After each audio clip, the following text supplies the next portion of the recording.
जीत कर भी हार गए बाबूलाल। जी हाँ, आखिरकार झारखंड विधानसभा चुनाव के परिणाम जब सामने आने लगे हैं, उस बीच में आखिर इस बात की चर्चा क्यों की जा रही है कि जीत कर भी हार गए बाबूलाल। आखिर क्या है इसकी वजह, क्या है इसका कारण और क्यों इस बात की चर्चा बड़े शोर से हो रही है, हम आपको पूरी विश्लेषण करके बताएंगे। लेकिन उससे पहले मैं आपको बता देता हूं कि झारखंड विधानसभा का जो चुनाव का परिणाम है, उस परिणाम के नतीजे धीरे धीरे सामने आने लग गए हैं। 81 विधानसभा सीटों की हमने इससे पहले आपको कई एक विधानसभा सीटों का परिणाम बताने का काम किया है, लेकिन ये जो चर्चा है वह बेहद ही खास है। और इसलिए भी खास है क्योंकि जिस व्यक्ति का मैं नाम ले रहा हूं, वह व्यक्ति झारखंड की राजनीति में एक वक्त बहुत चर्चा का विषय रहे हैं। हमारे साथ बातचीत करने के लिए वरिष्ठ पत्रकार सहयोगी उदय चौहान है। उदय जी, कैसे देख रहे हैं ये जो झारखंड की राजनीतिक गलियारों में चर्चा का विषय बना हुआ है कि जीत करके भी हार गए बाबूलाल? आखिर क्या कारण है इसके पीछे का, क्यों यह चर्चा हो रही है? इसके पीछे की जो चर्चा है, इसके पीछे का जो बात है वो ये है कि चंपई सोरेन जो मुख्यमंत्री रहे हैं झारखंड के, और जिस तरह से घटनाक्रम पिछले दिनों बदला था, उसके बाद ये कहा जाने लगा था कि चंपई सोरेन कोल्हान में बड़ी उपस्थिति दर्ज कराएंगे जी। और आप देखेंगे कि भाजपा ने उनको और उनके बेटे बाबूलाल सोरेन को टिकट दिया था जी। और उसी विश्वास पर दिया था कि चंपई सोरेन कोल्हान क्षेत्र में अपना अच्छा प्रभाव जमाएंगे। लेकिन जब जो रिजल्ट के जो परिणाम, रिजल्ट जो सामने आ रहे हैं जिस तरह से, वो काफी निराशाजनक रहा है, खासतौर पे चंपई सोरेन के लिए। उनके बेटे घाटशिला से लगभग 17,000 वोटों से पीछे चल रहे हैं रामदास सोरेन से। तो आप मान के चलिए कि 4-5 राउंड की और वहाँ पे जो काउंटिंग है वो है बची हुई है, लेकिन जो आंकड़े हैं उससे स्पष्ट लग रहा है कि बाबूलाल सोरेन चुनाव हार रहे हैं। वहीं दूसरी तरफ जो चंपई सोरेन हैं वो सरायकेला से लगभग 30,000 वोटों से आगे चल रहे हैं, यानी कि वहाँ वो कंफर्टेबली जीत दर्ज कर सकते हैं। लेकिन चंपई सोरेन के साथ जिस जद्दोजहद और जिस तरह से वो अपने बेटे के लिए टिकट को लेकर दिल्ली और रांची का दौरा कर रहे थे, और जिस तरह से उनके मन में जो बेचैनी थी खासतौर पे अपने बेटे को राजनीति में स्टैब्लिश करने के लिए जी। वो आप स्पष्ट देख सकते थे।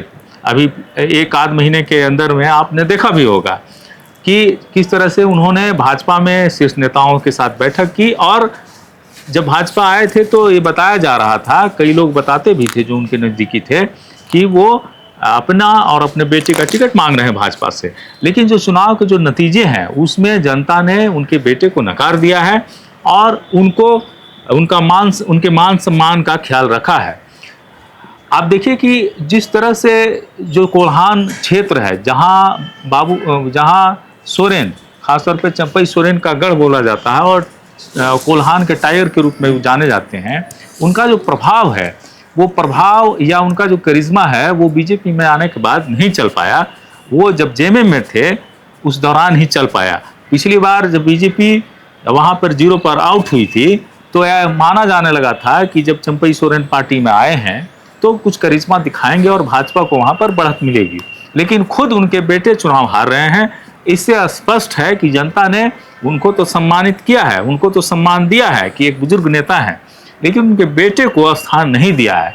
इससे आप समझ सकते हैं कि जो इंडिया गठबंधन का जो लहर है, या जिस तरह से संगठित होके हेमंत सोरेन के नेतृत्व में ये गठबंधन चुनाव लड़ी है, और जिस रणनीति और जिस एजेंडे के तहत चुनाव लड़ी है, वो एजेंडा पूरी तरह सफल होता दिखाई दे रहा है और चंपई सोरेन बेअसर होते दिखाई दे रहे हैं।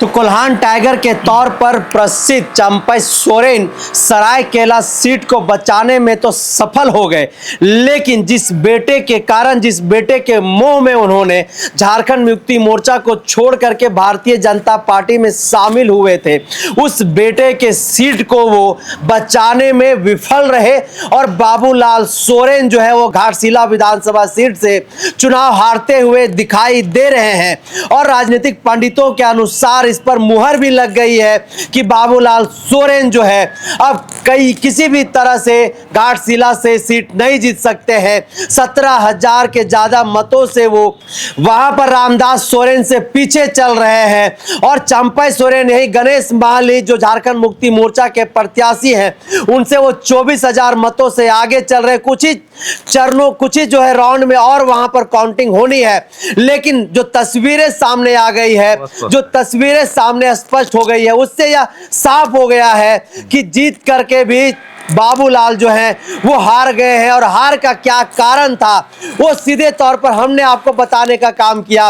कोल्हान के क्षेत्र में 14 विधानसभा सीटें आती है और 14 में से 3-4 विधानसभा सीट जो है वो कहीं ना कहीं भारतीय जनता पार्टी अभी वर्तमान का जो काउंटिंग चल रहा है उसके अनुसार वो भारी दिखाई दे रहा है।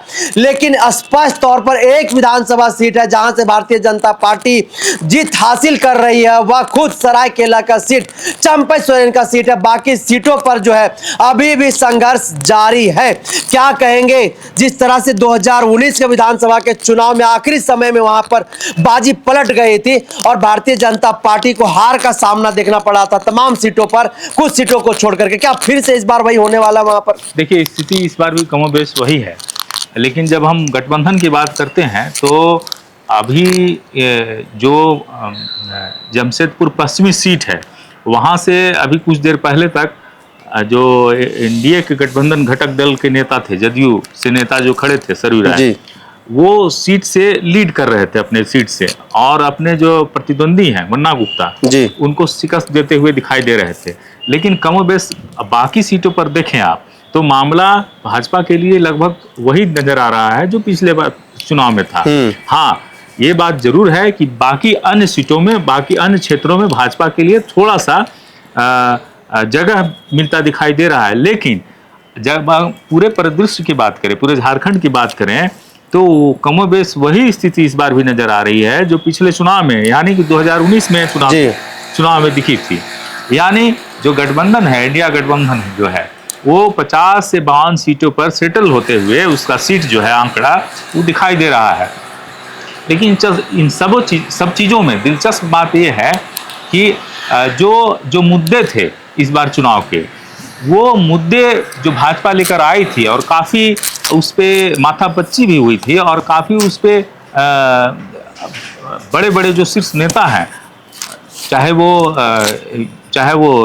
प्रदेश के हों या फिर शीर्ष नेतृत्व हो, उन्होंने बैठकर एक मुद्दा जो है बनाया था कि किस तरह से घेरा जाए विपक्ष को, इंडिया गठबंधन को। लेकिन आप देखिएगा कि जो रिजल्ट जो आ रहा है, आप कह सकते हैं उस रिजल्ट में उन मुद्दों का, खास करके जो बांग्लादेशी घुसपैठ का मुद्दा हो, चाहे भ्रष्टाचार का मुद्दा हो या फिर अन्य कोई भी मुद्दा हो, वो मुद्दा चलता हुआ दिखाई नहीं पड़ रहा है। इसका मतलब साफ है, स्पष्ट है कि इस चुनाव में जनता ने अपना मन बना लिया था।